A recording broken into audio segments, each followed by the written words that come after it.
अस्सलामुअलैकुम all viewers, welcome to my channel MCQs for you. तो दोस्तों अभी सब इंजीनियर का पार्ट 2 अपलोड करते हैं। पहले पार्ट में हमने क्वेश्चन नंबर 38 तक किए थे।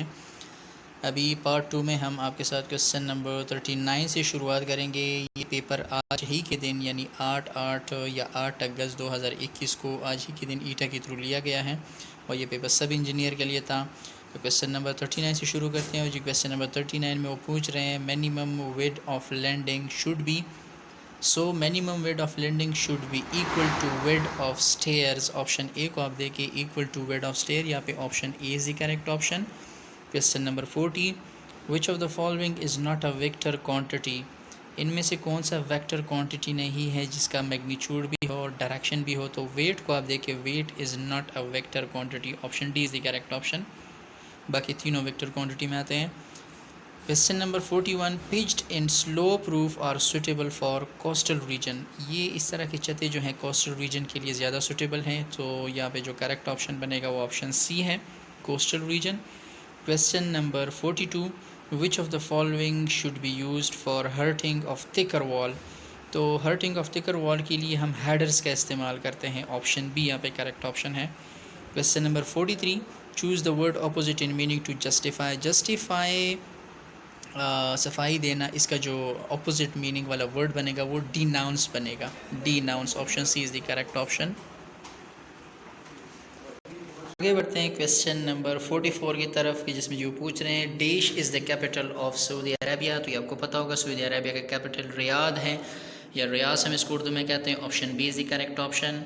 क्वेश्चन नंबर 45, हज़रत अली रज़ी अल्लाह तआला अन्हु की परवरिश की ज़िम्मेदारी किसने ली थी। हज़रत अली रज़ी अल्लाह तआला अन्हु की परवरिश की ज़िम्मेदारी हुज़ूर सल्लल्लाहु अलैहि वसल्लम ने ख़ुद ली थी। सो यहाँ पे करेक्ट ऑप्शन ऑप्शन सी बनेगा, हज़रत मोहम्मद सल्लल्लाहु अलैहि वसल्लम। क्वेश्चन नंबर 46 को देखें, chemicals used in case of animal paints is usually अ वर्निश। इसको हम वर्निश कहेंगे, ऑप्शन ए यहाँ पे करेक्ट ऑप्शन है। And question number 47, melting point of a glass is over. Glass का जो मेल्टिंग पॉइंट है ये 1400 से लेके 1600 तक इसके बीच है। तो अब यहाँ पे ओवर लिखा गया है, ओवर वर्ड, तो यहाँ पे 1000 भी ठीक आ रहा है, 1200 भी ठीक आ रहा है, लेकिन करेक्ट जो वर्ड या करेक्ट जो ऑप्शन आपने यहाँ लगाना ये over 1200। Melting point of glass is over 1200 degree centigrade. 1200 degree centigrade correct option बनेगा, क्योंकि 1000 तो फिर बहुत ज़्यादा 1200 से भी नीचे हैं, और 1500 हो नहीं सकता क्योंकि 14 से लेके 1600 तक हैं। तो हो सकता है कि बस की 1400 हो, 1450 हो, तो ये तो फिर उससे कम हो जाएगा। सो यहाँ पे करेक्ट ऑप्शन ऑप्शन बी ज़्यादा सूटेबल है, option B is the correct option. Question number 48, clay is also called dash. Clay is also called what. या ऑप्शन में कोई करेक्ट नहीं है। क्ले को हम जिंक भी नहीं कह सकते, एलोमिना भी नहीं कह सकते। एलोमिना को हम एल्यूमिनियम ऑक्साइड भी कहते हैं, Al2O3 इसका फार्मूला है, आपको पता होगा। और एलोमिना जो है ये केमिकल कंपाउंड है, जबकि क्ले एक मिक्सचर है, it is not a compound. Clay is not a compound, alumina is a compound. बहुत स्टूडेंट्स ने एलोमिना लगाया होगा, सिलिकॉन भी नहीं हो सकता। और दूसरी बात आपको ये याद रखनी है कि क्ले जो है ये एक मिनरल है, इसमें एलोमिना, सिलिकॉन वगैरह वगैरह, सॉल्ट्स, मिनरल्स, ये सबका कम्बिनेशन से मिलके बना होता है, ये एक मिक्सचर है। सो यहाँ पे जो करेक्ट ऑप्शन बनेगा नन ऑफ द अबव बनेगा, option D is the correct option. Question number 49, the most commonly used retarder in cement. Cement में जो रिटार्डर यूज़ होता है वो जिप्सम है, ऑप्शन सी यहाँ पे करेक्ट ऑप्शन है। आगे बढ़ते हैं क्वेश्चन नंबर 50 की तरफ। Would use for building purpose is called. Building purpose के लिए जो वुड यूज़ होता है इसको हम टेम्बर कहते हैं। Timber is the best option, option C is the correct one. And question number 51, pressure below atmospheric pressure is called vacuum pressure. Atmospheric pressure से अगर प्रेशर कम हो जाए, ऐसे प्रेशर को हम वैक्यूम प्रेशर कहते हैं, ऑप्शन बी करेक्ट है। Question number 52, rich lime is also known is. Rich lime को हम क्या कहेंगे, rich lime is also known is fat lime, option B is the correct option. Question number 53, the force which do not meet at one point and their line of action do not lie on the same plane are known as।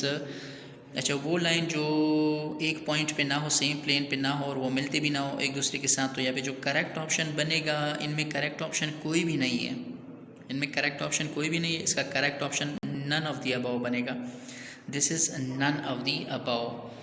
अच्छा जी, question number 54, a smooth cylinder lying on its convex surface remain in unstable equilibrium, यहाँ पे जो correct option बनेगा convex surface पे पड़ा हुआ है तो अनस्टेबल इक्विलिब्रियम फॉर्म में होगा, यहाँ पे ऑप्शन सी करेक्ट ऑप्शन है। And question number 55, the moment of inertia of square of a side A about an axis through its center of gravity is called, so इसका जो correct option बनेगा moment of inertia का, ये a की power 4 divide by 12, option B को आप देखें, option B is the correct option.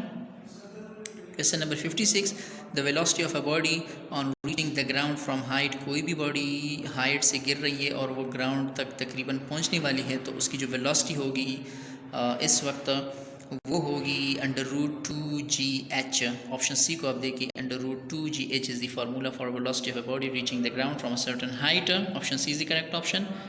Question number 57, the motion of a wheel of a car is, ये जो गाड़ी के पहिए मोशन कर रहे होते हैं इसको हम, ये मोशन की कौन सी किस्म होगी, ये ऑप्शन बी को आप देखिए, ट्रांसलेटरी भी है एंड रोटेटरी भी है, इसको हम ट्रांसलेटरी एंड रोटेटरी बोथ हम कह सकते हैं, combined translatory and rotatory, option B is the correct option.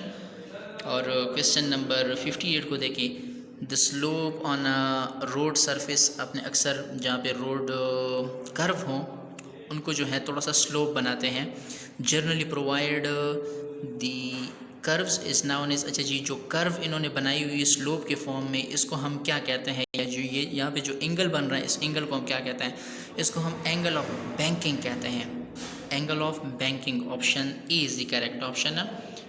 Question number 59, Hooke's law hold goods up to, Hooke's law जो है यहाँ पे करेक्ट ऑप्शन नहीं है, करेक्ट ऑप्शन इसका जो बनेगा वो बनेगा लिमिट ऑफ प्रोपोर्शनैलिटी। ऑप्शंस को आप देखें, ऑप्शन ए में इन्होंने इलास्टिक लिमिट दिया है, ये करेक्ट नहीं है, यील्डिंग लिमिट ये भी नहीं है, डी को देखिए ब्रेकिंग लिमिट, सी में इन्होंने प्लास्टिक लिमिट दिया, ये भी करेक्ट नहीं। ये एक और जगह से मैं आपको दिखा देता हूँ इसका करेक्ट ऑप्शन है, देख ले यहाँ पे इन्होंने दिया है Hooke's law hold goods up to, तो अभी वहाँ तीनों पॉइंट्स जो वहाँ पे मौजूद है यहाँ पे भी, ऑप्शन ए यील्ड पॉइंट वहाँ भी था, ये करेक्ट नहीं है। ऑप्शन बी को देखिए limit of proportionality, option B is the correct, limit of proportionality, breaking point भी ठीक नहीं है, इलास्टिक लिमिट भी ठीक नहीं है, तो लिमिट ऑफ प्रोपोर्शनैलिटी वहाँ पे ऑप्शन में है नहीं, तो बीटा वालों पे डिपेंड करता है कि किसको करेक्ट करते हैं। सो वापस जाते हैं MCQ की तरफ। MCQs में दिया है Hooke's law holds good up to elastic limit, वो नहीं हुआ, यील्ड लिमिट ये भी नहीं हुआ, प्लास्टिक लिमिट ये भी नहीं है, ब्रेकिंग पॉइंट ये भी नहीं है, तो यहाँ पे करेक्ट ऑप्शन कोई भी नहीं है, करेक्ट ऑप्शन इसका लिमिट ऑफ प्रोपोर्शनैलिटी है। अच्छा जी, क्वेश्चन नंबर 60 पार्ट 2 का आखिरी सवाल, इसके बाद इंशाल्लाह पार्ट 3 और पार्ट 4 में आपके साथ पेपर कंप्लीट हो जाएगा। पार्ट फर्स्ट भी कोशिश करेंगे कहीं से पार्ट मिल जाए। क्वेश्चन नंबर 60 को देखिए, choose the word nearest in meaning to inversion, inversion का जो सिमिलर वर्ड होगा रिवर्सल, या nearest in meaning word reversal होगा, ऑप्शन डी को देखिए, option D is the correct option. So part 3 तक के लिए stay with us, thank you so much for watching. इंशाल्लाह पार्ट 3 में आपके साथ और MCQs शेयर होंगे।